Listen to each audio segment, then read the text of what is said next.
Snack 8 terdapat beberapa objek 2D baru, yaitu B-Rectangle, Channel Angel, T, dan White Flame.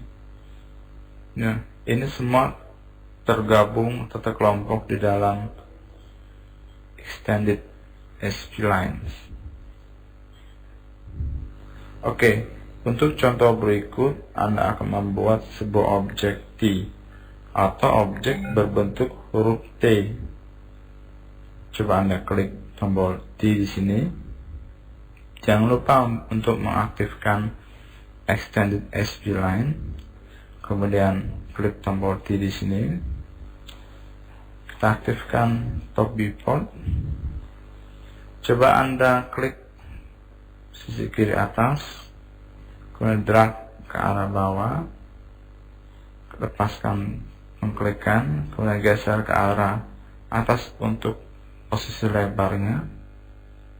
Klik di sini. Setelah itu kita aktifkan Part Modify. Kita akan ubah ukuran objek T-nya. Di sini kita masukkan angka 150. Setelah itu kita masukkan untuk lebarnya itu 200 dan tebalnya kita masukkan 50. Selanjutnya bulatan ujung-ujungnya kita masukkan angka 30.